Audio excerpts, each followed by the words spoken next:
आयुर्वेदिक ज्ञान इस एक बोतल में समाया हुआ है। कायम टैबलेट, आपकी खुशियों का साथी। अगर वजीर आजम का एयरक्राफ्ट मिड एयर में होता और इस तरह का हमला होता तो फिर इसका जिम्मेदार कौन होते?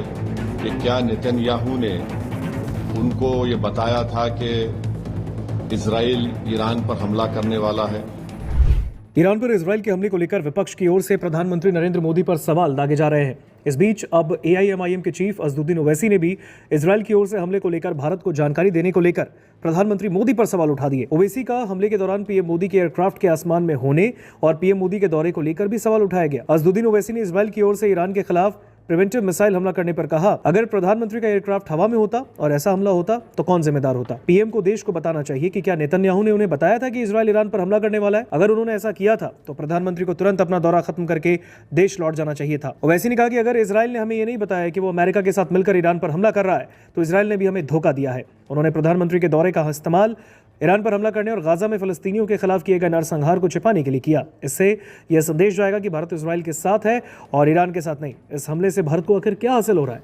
क्या कह रहे हैं असदुद्दीन ओवैसी, सुनिए।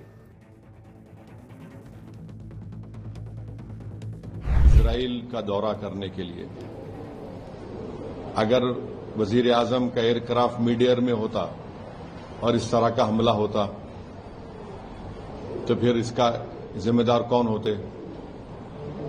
और वजीर आजम को, प्रधानमंत्री को देश को बताना है कि क्या नेतन्याहू ने उनको ये बताया था कि इजराइल ईरान पर हमला करने वाला है?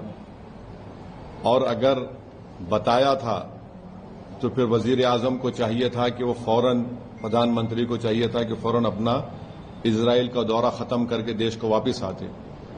मैं इसलिए कह रहा हूं कि अटल बिहारी वाजपेयी 1979 में चाइना गए थे और जब वियतनाम पर हमला हुआ अटल बिहारी वाजपेयी वापस आ गए देश को।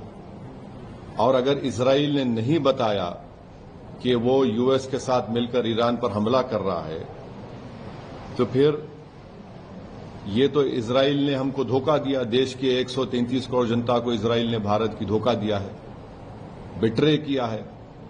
उन्होंने प्रधानमंत्री के विजिट को इस्तेमाल किया है ईरान पर अपने एक वल्गर अटैक के लिए, और उन्होंने प्रधानमंत्री के विजिट को इस्तेमाल किया है ईरान पर हमला करने के लिए, और जो जेनोसाइड उन्होंने फलस्तीनियों का किया है गाजा में उसको कवर अप करने के लिए। और तीसरा, उसमें मैसेज ये जाएगा कि भारत ईरान के साथ नहीं खड़ा है, भारत इजराइल के साथ खड़ा है। और भारत को क्या हासिल हो रहा है इस हमले से, बताइए? कुछ फायदा हुआ भारत को इस हमले से? छठी बात यह है कि 10 मिलियन भारत के नागरिक गल्फ कंट्रीज में रहते हैं। 10 मिलियन। उन आम उस देश के आम नागरिक पर क्या मैसेज जाएगा कि प्रधानमंत्री मोदी के विजिट के खत्म होने के फौरन बाद इजराइल ने ईरान पर हमला किया। अब आप देखिए, बहरीन में हमला हो गया, कतर में हमला हो गया, हाँ, सऊदी अरेबिया पे हमला हो सकता है। तो ये वहां की जनता को हम क्या पैगाम दे रहे हैं? हम तो हमेशा न्यूट्रल थे। देश के प्रधानमंत्री को और बीजेपी को समझना चाहिए कि हमारी 80 साल की जो लेगेसी थी कि हम न्यूट्रल थे इस मामले में, आज उसका क्या हो गया बताइए? और फिर बहुत गलत मैसेज गया है तमाम ये गल्फ कंट्रीज को, चाहे बहरीन हो, कतर हो, इराक हो। और हम जानते हैं कि कतर होश कर रहा था कि सीज फायर हो गाजा में, इजराइल ने वहां पर हमला कर दिया, बॉम्बिंग की। इसमें भारत का बेनिफिट क्या है बताइए? और प्रधानमंत्री के साथ जो आपकी बरादरी मीडिया के लोग गए थे कवर करने के लिए, वो भी फंसे हुए इजराइल में। अब उनका क्या होगा? तो ये जो, और लार्जर पॉइंट ये है कि यूएस पे अब कौन भरोसा करेगा? आप बातचीत भी कर रहे हैं और हमला भी कर दे रहे आप।